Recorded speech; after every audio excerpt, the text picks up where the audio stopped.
तो दोस्तों, आज हम आपके साथ एक ऐसी सच्ची घटना पर नज़र डालने जा रहे हैं जिसने पूरे झारखंड को हिला कर रख दिया था। ये कहानी है एक ऐसी लड़की की जो दिखने में भोली थी, पर जिंदगी ने उसे ऐसे मोड़ पर ला खड़ा किया जहां से वापसी मुमकिन नहीं थी। और ये कहानी शुरू होती है झारखंड के जमशेदपुर शहर से। शहर का वो इलाका जिसे लोग टेल्को के नाम से जानते हैं, जहां पर तार कंपनी इलाका पड़ता है। यहीं पर हुआ था वो मंजर जिसे देखकर लोगों की रूह कांप उठी थी। तारीख थी 17 नवंबर 2021। सुबह का वक्त था। ठंडी हवाएं चल रही थीं। सूरज की हल्की किरणें तालाब के पानी पर पड़ रही थीं। कुछ बच्चे पास ही एक तालाब के किनारे खेलने के लिए आए थे। वो रोज की तरह मस्ती कर रहे थे। कभी एक दूसरे पर पानी के छींटे उछाल रहे थे तो कभी पत्थर फेंक कर लहरें बना रहे थे। लेकिन तभी उनमें से एक बच्चे की नज़र पानी के किनारे पड़े एक बड़े से प्लास्टिक के बोरे पर पड़ी। वो बोरा आधा पानी में था, आधा बाहर। ऐसा लग रहा था जैसे किसी ने उसमें कोई बड़ा सामान भरकर फेंक दिया हो। बच्चों को पहले लगा कि शायद कचरा है, पर फिर उनमें से एक बोला, अरे इसमें तो कुछ भारी चीज लग रही है। सारे बच्चे डरते हुए पास गए और जब उन्होंने देखा तो उनकी हालत खराब हो गई। वो बोरे से 2 उंगलियां बाहर निकली हुई थीं, जैसे कोई इंसानी हाथ अंदर से दबा पड़ा हो। बच्चे चिल्लाते हुए पीछे हट गए। उनमें से एक दौड़कर पास की सड़क पर गया जहां नगर निगम के कुछ कर्मचारी सफाई का काम कर रहे थे। वो हाँफते हुए बोला, भैया वहां तालाब में कुछ है, बोरे में कोई इंसान है शायद। सफाई कर्मी और कुछ राहगीर तुरंत वहां पहुंचे। वो लोग भी आकर बोरी को देखने लगे। सभी के चेहरे पर डर साफ झलक रहा था, क्योंकि बोरी के अंदर से 2 उंगलियां बाहर निकली हुई थीं, जिससे लग रहा था कि उसके अंदर कोई इंसान है। तुरंत लोगों ने पुलिस को फोन करके जानकारी दी। कुछ ही मिनटों में टेल्को पुलिस स्टेशन की एक टीम मौके पर पहुंच गई। बोरे को बाहर निकाला गया। वो बोरा काफी भारी था, ऊपर से उसमें तालाब का पानी भी भर गया था। खैर, बोरा खोला गया। जैसे ही बोरा खुला, अंदर से एक शव निकला। ये देखकर पुलिस भी दंग रह गई। वो शव एक महिला का लग रहा था। पहचान करना मुश्किल था क्योंकि शरीर सड़ चुका था और पानी में रहने की वजह से फूल भी गया था। लेकिन महिला ने अच्छे सजे धजे कपड़े पहन रखे थे, साथ ही कुछ गहने भी थे। देखने से लग रहा था कि वो किसी अच्छे घर की रही होगी। शव को पोस्टमार्टम के लिए जमशेदपुर के MGM अस्पताल भेजा गया। वैसे इस तरह की वारदात इस इलाके में बहुत कम होती थी। ऊपर से ये इंटरनेट का जमाना है। शव मिलने की खबर तेजी से फैल गई, यहां तक कि न्यूज़ चैनलों पर भी चलने लगी। शहर के SP ने खुद इस केस पर नजर रखनी शुरू की और जांच के लिए एक खास टीम बनाई गई। फिर शुरू हुई तफ्तीश। पोस्टमार्टम रिपोर्ट में सामने आया कि लड़की के सिर पर चोट के निशान थे और गले पर भी दबाव या चोट के कुछ निशान पाए गए। पुलिस ने इस मामले में बिष्टुपुर थाने की पुलिस से भी बात की, लेकिन वहां भी लड़की के परिवार वालों की तरफ से कोई ऑफिशियल शिकायत दर्ज नहीं की गई थी। अब बिना शिकायत के पुलिस सीधे घर जाकर पूछताछ भी नहीं कर सकती थी, क्योंकि जब तक कोई कंप्लेंट ना हो कि लड़की लापता है, किडनैप हुई है या घर छोड़कर चली गई है, तब तक पुलिस के हाथ काफी हद तक बंधे रहते हैं। क्या पता लड़की के घर वालों को पहले से पता हो कि वो कहाँ है या वो सही सलामत हो। फिर भी पुलिस ने चुप नहीं बैठने का फैसला किया। उन्होंने उस लड़की के बारे में जानकारी जुटानी शुरू कर दी। जांच के दौरान लड़की का नाम सामने आया, वर्षा उर्फ त्रिशा पटेल। पता चला कि वर्षा को 13 नवंबर से किसी ने भी नहीं देखा था और 17 नवंबर को एक महिला का शव मिला था। यानी अब तो कई दिन बीत चुके थे। मतलब वर्षा को घर से गए हुए 1 हफ्ते से ज्यादा हो चुका था। लेकिन पुलिस के मन में ये सवाल घूम रहा था, घर वालों ने अब तक कोई शिकायत क्यों नहीं की? क्या उन्हें वाकई में अपनी बेटी की चिंता नहीं है? ये बात पुलिस को अजीब लगी। वैसे शव के पास से पुलिस को कुछ कपड़े और गहने भी मिले थे, जिन्हें देखकर लग रहा था कि वो उसी लड़की के हो सकते हैं। शव पोस्टमार्टम के बाद हॉस्पिटल के शवगृह में रखा गया था। उधर एक तरफ वर्षा नाम की लड़की भी लापता थी। पुलिस ने उसके आस पड़ोस के लोगों से बात की, लेकिन किसी को यह अंदाजा नहीं था कि वर्षा कहीं कई दिनों के लिए बाहर जाने वाली है। यानी बात कुछ गड़बड़ लग रही थी। इसके बाद पुलिस खुद ही वर्षा के घर पहुंची। घर वालों से पूछा गया, वर्षा कहाँ है? तो जवाब मिला कि वो 12 नवंबर की रात को कहीं गई थी। लेकिन उसके बाद घर वापस नहीं लौटी। इस पर पुलिस ने सवाल किया, जब वो वापस नहीं आई तो आपने थाने में शिकायत क्यों नहीं की? घर वालों ने कहा कि इसमें चिंता की कोई बात नहीं थी। वर्षा अक्सर बाहर रहती थी, अपने दोस्तों के साथ घूमती फिरती थी, कभी बताकर जाती, कभी बिना बताए चली जाती थी। 12 नवंबर की रात को जब वर्षा गई तो देर रात घर वालों ने उसका फ़ोन मिलाने की कोशिश की, लेकिन कॉल नहीं लगी। फिर भी उन्हें कोई चिंता नहीं हुई, क्योंकि ऐसा पहले भी कई बार हो चुका था। वो 4-5 दिन या कभी कभी हफ्ते भर में वापस आ जाती थी। ये सब सुनकर पुलिस भी हैरान रह गई। वर्षा पेशे से एक ब्यूटिशियन थी और साथ ही यूपीएसएससी की तैयारी भी कर रही थी। थोड़ी देर बातचीत के बाद पुलिस ने कहा, हमें 17 नवंबर को एक महिला का शव मिला था, आप जरा चलकर उसे देख लीजिए, शायद आप पहचान पाएं। पुलिस की ये बात सुनकर घर में सन्नाटा छा गया। किसी को यकीन नहीं हो रहा था कि पुलिस ऐसा क्यों कह रही है। घर वालों का कहना था कि वर्षा तो हमेशा की तरह दोस्तों से मिलने गई होगी, ऐसा कुछ नहीं हुआ था कि वो गुस्से में घर छोड़ दे। फिर भी पुलिस के आग्रह पर वर्षा के घर वाले एमजीएम हॉस्पिटल पहुंचे। उन्हें शव दिखाया गया। महिला का चेहरा पूरी तरह पहचान से बाहर था, सड़ चुका था और फूल गया था। इसके बाद पुलिस ने शव के पास मिले कपड़े और गहने दिखाए। इन चीजों को देखकर वर्षा की बहन ने उसे तुरंत पहचान लिया। वो शव सच में वर्षा पटेल का ही था। घर में रोना पीटना मच गया। शव की पहचान के बाद उसे परिवार को सौंप दिया गया। अब शव की पहचान हो चुकी थी, अब बारी थी कातिल को ढूंढने की। जांच के दौरान घरवालों ने बताया कि कुछ साल पहले वर्षा की शादी विशाल मेहता नाम के एक आदमी से हुई थी। वर्षा का ससुराल झारखंड के कदमा इलाके में था। शादी के कुछ समय बाद ही दोनों के बीच झगड़े शुरू हो गए, मतभेद बढ़े और अंत में वर्षा अपने मायके लौट आई और यहीं रहने लगी। इस बीच विशाल मेहता को किसी दूसरी लड़की से प्यार हो गया था। वो वर्षा को डिवोर्स देना चाहता था, लेकिन वर्षा इसके लिए तैयार नहीं थी। फिर भी विशाल ने वर्षा को तलाक दी बिना दूसरी लड़की से शादी कर ली, जो कि पूरी तरह गैरकानूनी था। यहीं से पुलिस का शक गहरा गया। कहीं वर्षा के कत्ल के पीछे विशाल का हाथ तो नहीं? क्या उसने कानून से बचने के लिए पहली बीवी को रास्ते से हटाने की साजिश तो नहीं रची? पुलिस ने वर्षा के घर वालों से विशाल के बारे में और जानकारी ली, फिर अपने मुखबिरों को सक्रिय किया। उसकी पूरी डिटेल निकाली गई। वो क्या करता है, वर्षा के गुमशुदा होने वाले दिन कहाँ था, उसकी कॉल डिटेल्स, लोकेशन, हर चीज की जांच की गई। और फिर शक के आधार पर पुलिस ने विशाल मेहता को उठा लिया और उससे पूछताछ शुरू की। विशाल मेहता से पूछताछ के बाद पुलिस को ऐसा कुछ नहीं लगा कि वो वर्षा की गुमशुदगी में शामिल है। उसकी लोकेशन, कॉल डिटेल्स, सब कुछ उसके बयान से मेल खा रहा था, इसलिए पुलिस ने उसे फिलहाल छोड़ दिया। अब पुलिस फिर से वहीं पहुंच गई, शुरुआत पर। फिर से जांच शुरू हुई कि आखिर वर्षा कहाँ जाती थी, किसके साथ रहती थी और 12 नवंबर की रात वो घर से कब और क्यों निकली थी। पता चला वर्षा उस रात करीब रात 8:30 बजे घर से निकली थी। बिना बताए गई थी, इसलिए घर वालों को लगा कि वो लौट आएगी, लेकिन वो वापस नहीं आई। उसका फोन भी कुछ देर बाद से बंद आने लगा। अब पुलिस ने फोन की डिटेल्स निकलवाई। देखा गया कि घर से निकलने से पहले उसने किन लोगों से बात की थी, उसके मोबाइल में किन किन नंबरों पर बार बार कॉल होती थी, किससे वो ज्यादा बातचीत करती थी। जांच में सामने आया कि पिछले कुछ महीनों से वर्षा 2 लोगों से सबसे ज्यादा बात कर रही थी। वैसे उसके कई मेल फ्रेंड्स थे, लेकिन केवल 2 लोगों से रोजाना लंबी लंबी बातें होती थीं। पहला नाम सामने आया, जिमी।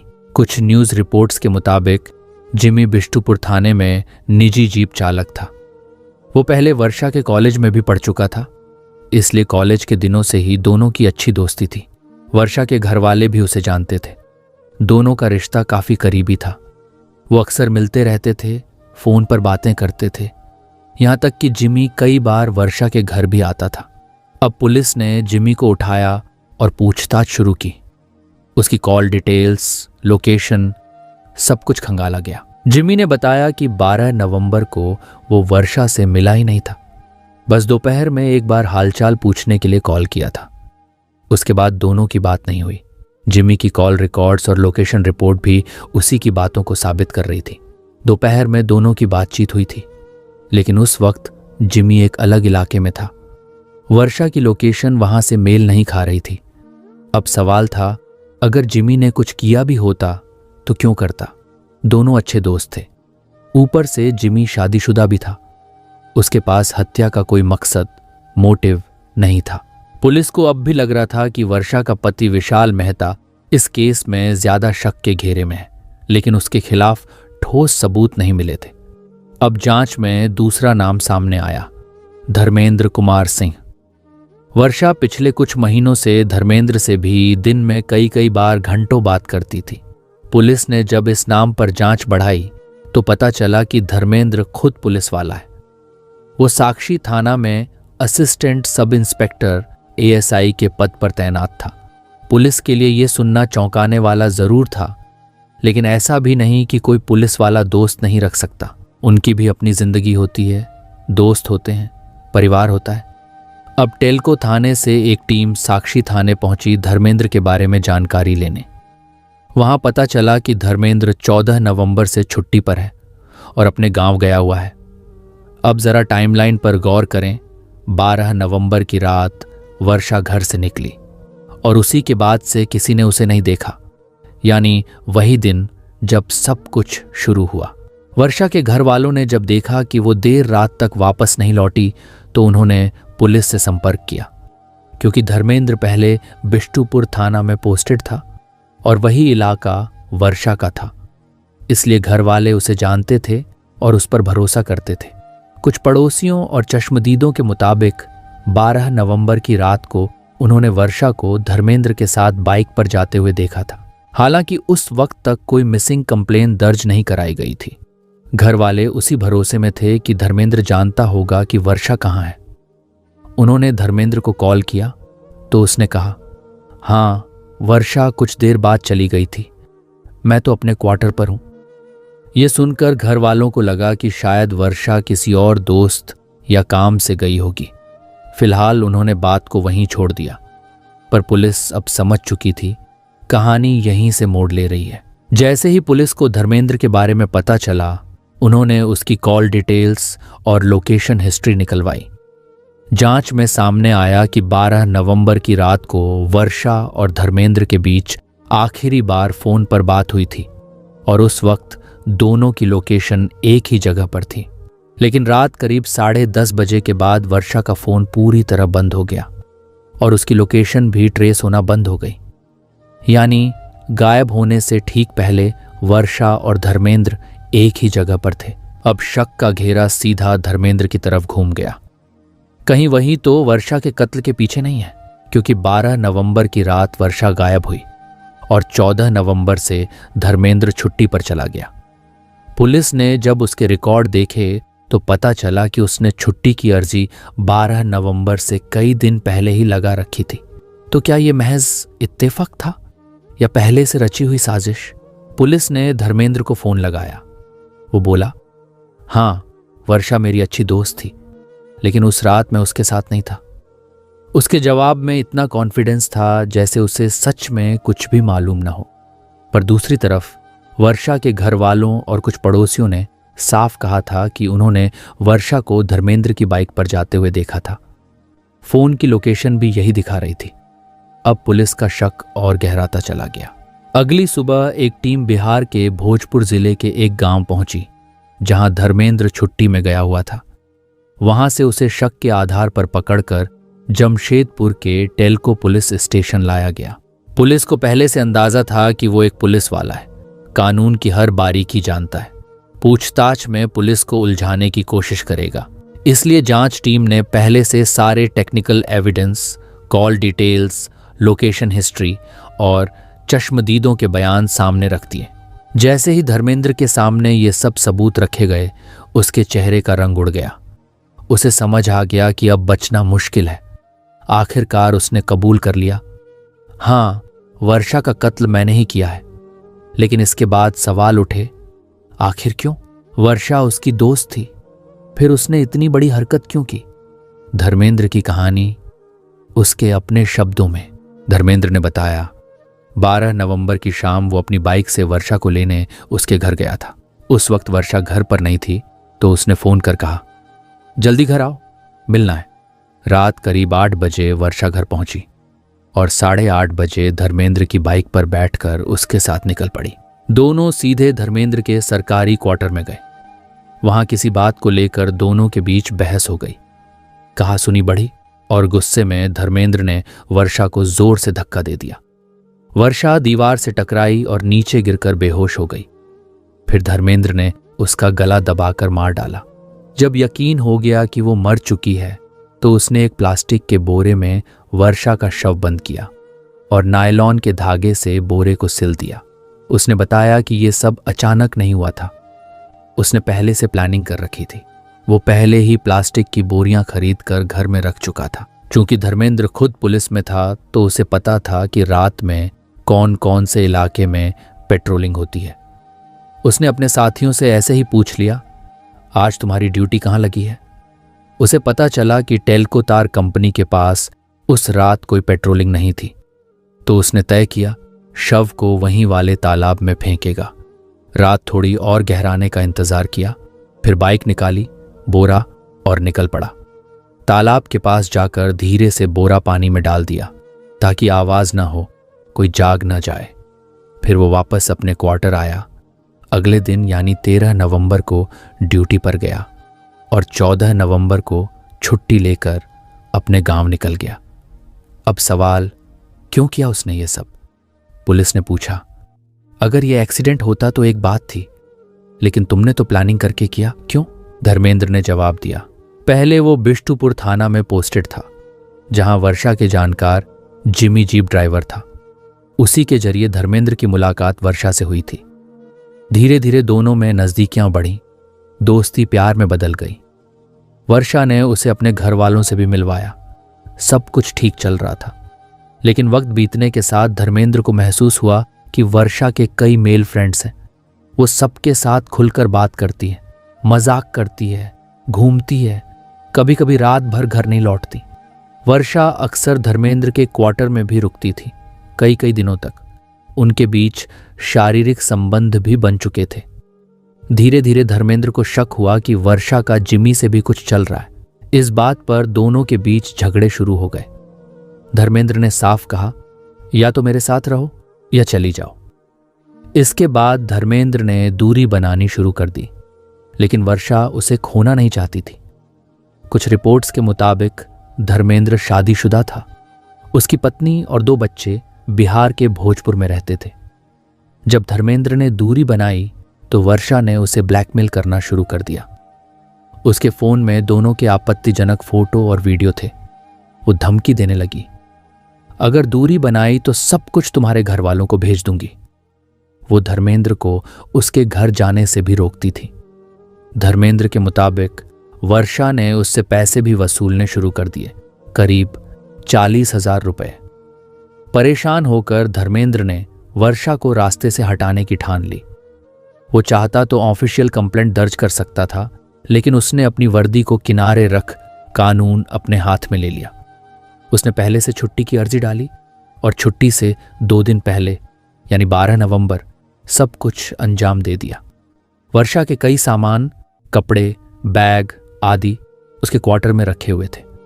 शव को पैक करने के बाद धर्मेंद्र ने वैसे ही 2 और बोरे तैयार किए और एक वॉचमैन की मदद से उन्हें स्वर्ण रेखा नदी में फेंक दिया।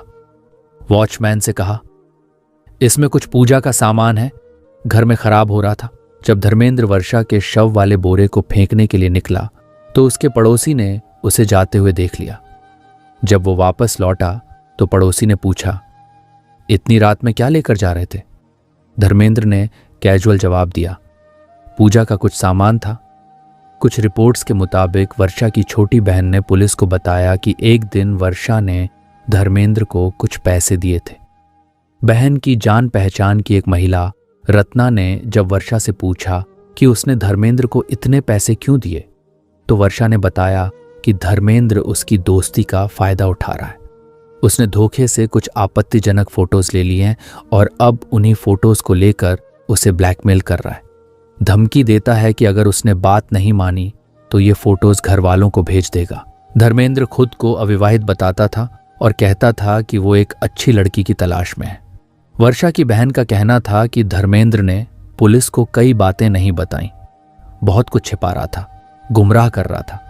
जब 12 नवंबर की रात वर्षा घर नहीं लौटी तो उसकी बहन ने धर्मेंद्र को फोन किया, लेकिन धर्मेंद्र ने साफ इनकार कर दिया कि वो वर्षा के साथ था। आगे जब पुलिस ने उससे वर्षा के फोन के बारे में पूछा, जिसमें वो सारी फोटोज और वीडियोस थीं, तो उसने कहा कि उसने वो सब डिलीट कर दिया और फोन तोड़कर नाले में फेंक दिया। वर्षा के घर वाले इस बात को मानने को तैयार नहीं थे कि उनकी बेटी किसी को ब्लैकमेल कर सकती है। धर्मेंद्र के घर की तलाशी में पुलिस को उसी तरह की प्लास्टिक की बोरियां मिली जैसी बोरी में वर्षा का शव बरामद हुआ था। एसपी ने बताया कि वर्षा का फोन, वो प्लास्टिक की बोरियां और शव ढोने में इस्तेमाल की गई बाइक, सब कुछ बरामद हो चुका है। इसके बाद धर्मेंद्र के खिलाफ चार्जशीट फाइल की गई और सेशन कोर्ट में मुकदमा शुरू हुआ। इस केस में कुल 9 लोगों ने अपनी गवाही दी। 12 नवंबर 2021 को ये पूरी घटना हुई थी।